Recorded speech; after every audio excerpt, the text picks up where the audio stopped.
আজকে আপনাদের সামনে বড়পুকুরিয়া তাপবিদ্যুৎ কেন্দ্র সম্পর্কে কিছু গুরুত্বপূর্ণ তথ্য দেব। বড়পুকুরিয়া তাপবিদ্যুৎ কেন্দ্র দিনাজপুর জেলার পার্বতীপুর উপজেলার কয়লাখনি বাজারের কাছে অবস্থিত। বাংলাদেশের প্রথম কয়লাভিত্তিক তাপবিদ্যুৎ কেন্দ্র হচ্ছে এই বড়পুকুরিয়া তাপবিদ্যুৎ কেন্দ্র। এই বিদ্যুৎ কেন্দ্রে 3টি ইউনিট অবস্থিত। এটি একটি বাংলাদেশ বিদ্যুৎ উন্নয়ন বোর্ডের একটি প্রতিষ্ঠান। এটা অনেক বড় একটা প্রতিষ্ঠান। বাংলাদেশের একমাত্র কয়লাভিত্তিক তাপবিদ্যুৎ কেন্দ্র হিসেবে এই বড়পুকুরিয়া তাপবিদ্যুৎ কেন্দ্র প্রথম প্রতিষ্ঠিত হয় 2000 সালে। প্রথমে 2টা ইউনিট নিয়ে এই তাপবিদ্যুৎ কেন্দ্রটি তৈরি হয়েছিল। প্রতিটি ইউনিট ছিল 125 মেগাওয়াট করে। পরবর্তীতে প্রধানমন্ত্রী শেখ হাসিনা ক্ষমতায় থাকাকালীন সময় 2018 সালে আরও 275 মেগাওয়াটের আরও একটি তাপবিদ্যুৎ কেন্দ্র প্রতিষ্ঠা করেন। সুতরাং উক্ত বিদ্যুৎ কেন্দ্রের মোট বিদ্যুৎ উৎপাদন ক্ষমতা হচ্ছে 525 মেগাওয়াট। বর্তমানে 2টি ইউনিট চালু আছে। 125 মেগাওয়াটের 1 নং ইউনিট এবং 275 মেগাওয়াটের 3 নং ইউনিটটি চালু আছে। চলেন আমরা তাপবিদ্যুৎ কেন্দ্রের ভিতরে যাই, দেখি তাপবিদ্যুৎ কেন্দ্রের বর্তমান অবস্থাটা কী আছে। তাপবিদ্যুৎ কেন্দ্রের এই বিদ্যুৎ কেন্দ্রের প্রধান জ্বালানি হচ্ছে কয়লা। এই কয়লা উৎপাদন করা হয় পাশের আরেকটি বড় সরকারি প্রতিষ্ঠান কোল মাইনিং কোম্পানি। চাইনিজরা ওই কোম্পানির দায়িত্বে আছে। বাংলাদেশ সরকারের সাথে তাদের একটা শেয়ার সিস্টেমে ওই কোম্পানিটা পরিচালিত হয়। তারা বিভিন্ন ধরনের মাইনিং সিস্টেমের মাধ্যমে এই কয়লা উৎপাদন করে থাকে। তাদের কাছ থেকেই আমাদের তাপবিদ্যুৎ কেন্দ্র এই কয়লা কিনে সেই কয়লা ব্যবহার করে বিদ্যুৎ উৎপাদন করে। বিদ্যুৎ উৎপাদন করা হওয়ার সিস্টেমটা হচ্ছে, আপনার এখানে কয়লাকে পুড়িয়ে যে তাপ উৎপন্ন হয় সেই তাপ দিয়ে ডেমি পানিকে হিট দিয়ে বাষ্প তৈরি করা হয়। সেই বাষ্পকে প্রচণ্ড প্রেসারে ফ্লো করা হয়। এই ফ্লোতে টারবাইন ঘুরতে থাকে। টারবাইনের ঘোরার কারণে সাথে জেনারেটর ঘুরে এবং জেনারেটর ঘুরলেই আস্তে আস্তে বিদ্যুৎ প্রডিউস হতে থাকে। বর্তমানে 275 মেগাওয়াটের যে তাপবিদ্যুৎ কেন্দ্রটি আছে সেটা প্রায় 200 মেগাওয়াটে চলে সবসময়, আর 125 মেগাওয়াটের যে তাপবিদ্যুৎ কেন্দ্রটি আছে সেটা 80 মেগাওয়াটে সবসময় চলে। অর্থাৎ 280 মেগাওয়াট বিদ্যুৎ প্রতিদিন জাতীয় গ্রিডে যুক্ত হয় এই বড়পুকুরিয়া তাপবিদ্যুৎ কেন্দ্র থেকে। কয়লা উত্তোলন করার পর কয়লার হরেক রকমের টেস্ট করতে হয় এখানে।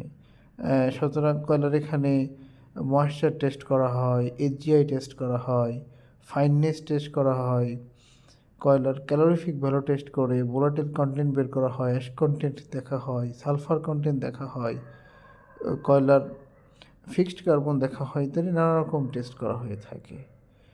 এই বড়পুকুরিয়ার তাপবিদ্যুৎ কেন্দ্রের আবাসিক অঞ্চল হচ্ছে সবচেয়ে সুন্দর একটা আবাসিক অঞ্চল। এখানের আবাসিক পরিবেশটা খুব সুন্দর। একটা বড় খেলার মাঠ আছে, তারপরে এখানে পার্কের ব্যবস্থা আছে।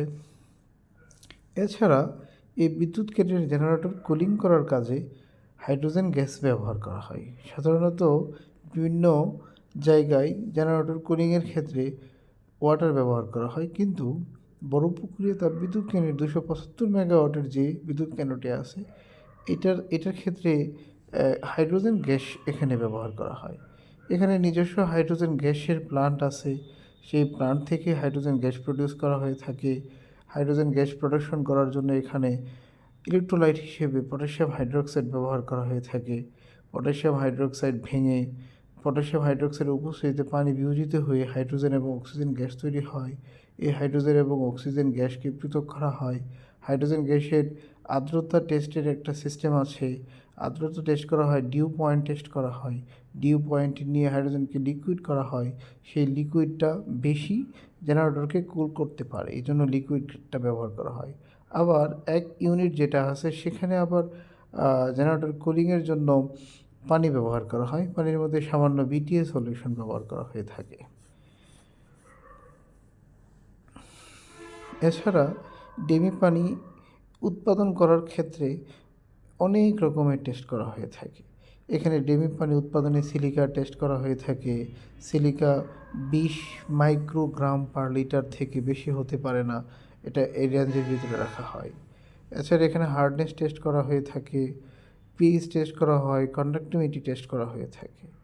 কুলিং টাওয়ারে সবসময় পানিকে কুল করার কাজে ব্যবহার করা হয়ে থাকে। অনবরত কুলিং টাওয়ারে কন্ডেন্সার টিউব দিয়ে পানি অনবরত বের হয়, সেখানে পানিটা ঠান্ডা হয়, সেটা রিসাইকেল করে আবার কুলিং কাজে ব্যবহার করা হয়ে থাকে। এই ডেমি পানি প্রোডাকশনের ক্ষেত্রে নানা রকমের প্রসেস এখানে অ্যাপ্লাই করা হয়ে থাকে। এছাড়া বয়লার একটা গুরুত্বপূর্ণ একটা অংশ, এই বয়লার একটি গুরুত্বপূর্ণ একটি অংশ। বয়লারের পানির ট্রিটমেন্টের করার কাজে ব্যবহার করা হয়ে থাকে। এখানে বয়লারের হাইড্রোজেন ব্যবহার করা হয়ে থাকে, ফসফেট ব্যবহার করা হয়, তারপরে অ্যামোনিয়াম হাইড্রোক্সাইড ব্যবহার করা হয়। হাইড্রোজেন ব্যবহার করা হয় বয়লারে যাতে অক্সিজেনের পরিমাণ না বাড়তে পারে। অক্সিজেন স্ক্যাভেঞ্জার হিসেবে এই হাইড্রোজেন ব্যবহার করা হয়ে থাকে, হাইড্রোজেন হাইড্রেট।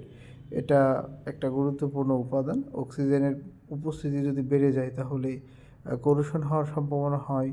এই জন্য অক্সিজেনকে দূর করার জন্য এখানে হাইড্রোজেন হাইড্রেট ব্যবহার করা হয়ে থাকে। এছাড়া এখানে অ্যামোনিয়াম হাইড্রোক্সাইড ব্যবহার করা হয়ে থাকে পিএইচকে কন্ট্রোল করার জন্য। সে সাধারণত পিএইচ 9 থেকে 10-এর কাছাকাছি রাখা হয়ে থাকে। এছাড়া এখানে ফসফেট ট্রাইসোডিয়াম ফসফেটও ব্যবহার করা হয়ে থাকে পিএইচকে কন্ট্রোল করার জন্য। এখানের কয়লার ক্ষেত্রে কোল মাইনিং কোম্পানির প্রতিদিনই কয়লার স্যাম্পল আমাদেরকে স্যাম্পল সংগ্রহ করে আমরা সেই স্যাম্পলগুলোকে অ্যানালাইসিস করি। এখানে ময়েশ্চার টেস্ট করা হয়ে থাকে। প্রতি মাসে যে ময়েশ্চারটা আসে সেখান থেকে 3.39% অ্যাকসেপ্ট করতে হয়। বাকি অংশটাকে কয়লার পার্সেন্টেজে কনভার্ট করে অত টন কয়লা বাদ দিয়ে তাদেরকে পেড করতে হয় আর কি।